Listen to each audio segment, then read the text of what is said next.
So, chapter 3, Up the Faraway Tree. The children did not tell their father and mother about the happenings in the Enchanted Wood, for they were so afraid they might be forbidden to go there. But when they were alone, they talked about nothing else. "When do you suppose we could go up the faraway tree?" Fanny kept asking.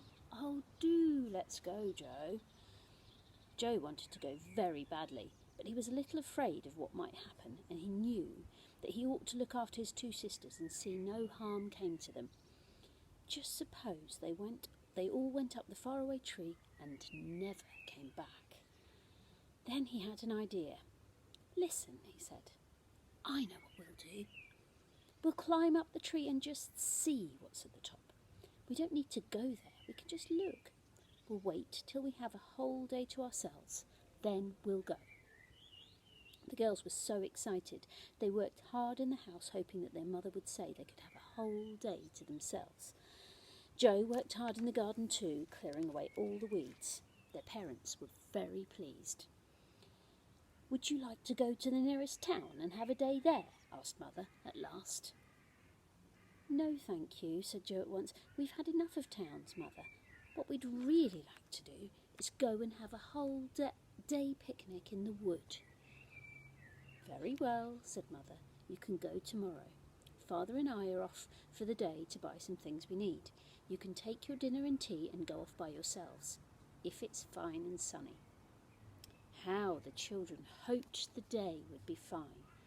They woke early and jumped out of bed. They pulled their curtains and looked out. The sky was as blue as cornflowers. The sun shone between the trees, and the shadows lay long and dewy on the grass. The Enchanted Wood stood dark and mysterious behind their garden. They all had breakfast. Then Mother cut sandwiches, put cakes into a bag and 3 biscuits each. She sent Joe to pick some plums from the garden and told Bessie to take 2 bottles of lemonade. The children were most excited. Mother and Father set off to the town. The children waved goodbye from the gate. Then they tore indoors to get the bag in which their food had been put. They slammed the cottage door. Adventures were in the air that morning. "Up the faraway tree, Joe, Bessie and me," sang Fanny loudly. "Hush," said Joe. "We're not far from the Enchanted Wood. We don't want anyone to know what we're going to do." They ran down the back garden and out of the little gate at the end. They stood still in the overgrown narrow lane and looked at one another. It was the first big adventure of their lives. What were they going to see? What were they going to do? They jumped over the ditch into the wood. At once they felt different. Magic was around them. The birds' songs sounded different. The trees were once again whispering secretly to one another. "Wish, wish, wish." "Ooh," said Fanny, shivering with delight. "Come on," said Joe, going down the great green path. "Let's find the faraway tree." They followed him. He went on till he came to the oak tree under which they had sat before. There were the 6 toadstools too, on which the brownies had held their meeting, though the toadstools looked rather brown and old now. "Which is the way now?" said Bessie, stopping. None of them knew. They set off down a little path, but they soon stopped, for they came to a strange place where the trees stood so close together they could go no further. They went back to the oak tree. "Let's go this other way," said Bessie. So they set off in a different direction, but this time they came to a curious pond whose waters were pale yellow and shone like butter. Bessie didn't like the look of the pond at all, and they all 3 went back once more to the oak tree. "This is too bad," said Fanny, almost crying. "Just when we've got a whole day to ourselves, we can't find the tree." "I'll tell you what we'll do," said Joe suddenly. "We'll call those brownies. Don't you remember how they said they could help us whenever we wanted them?" "Of course," said Fanny. "We had to stand under this oak tree and whistle 7 times. "Go on, Joe, whistle," said Bessie. So Joe stood beneath the thick green leaves of the old oak and whistled loudly 7 times.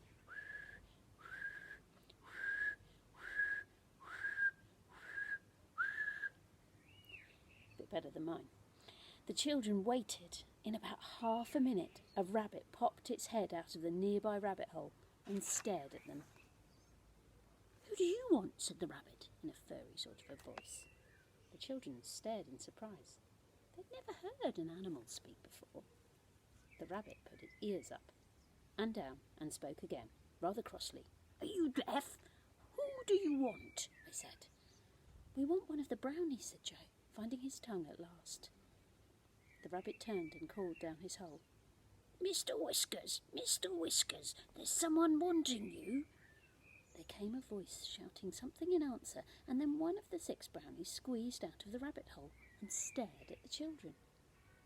"Sorry to be so long," he said. "One of the rabbit's children has had the measles, and I was down seeing to it." "I didn't think rabbits got the measles," said Bessie, astonished. They more often get the weasels," said Mr. Whiskers. "Weasels are even more catching than measles as far as rabbits are concerned."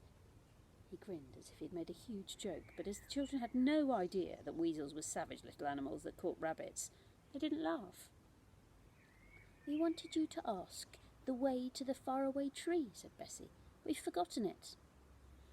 "I'll take you," said Mr. Whiskers, whose name was really a very good one, for his beard reached his toes. Sometimes he trod on it, and this jerked his head downward suddenly. Bessie kept wanting to laugh, but she thought she'd better not. She wondered why he didn't tie it round his waist, out of the way of his feet. Mr. Whiskers led the way between the dark trees. At last he reached the trunk of the enormous faraway tree. "Here you are," he said. "Are you expecting someone down it today?"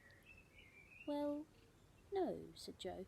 "We rather wanted to go up it ourselves." "Go up it yourselves?" said Mr. Whiskers in horror. "Don't be silly, it's dangerous. You don't know what might be at the top. There's a different place almost every day." "Well, we're going," said Joe firmly, and he set his foot against the trunk of the tremendous tree and took hold of a branch above his head. "Come on, girls." "I shall fetch my brothers and get you down," said Mr. Whiskers in a fright, and he scuttled off, crying, "It's so dangerous, it's so dangerous." "Do you suppose it is all right to go?" asked Bessie, who was usually the sensible one. "Come on, Bessie," said Joe impatiently. "We're only going to see what's at the top. Don't be a baby." "I'm not," said Bessie, and she and Fanny hauled themselves up beside Joe. "It doesn't look very difficult to climb. We'll soon be at the top." But it wasn't as easy as they thought, as you will see.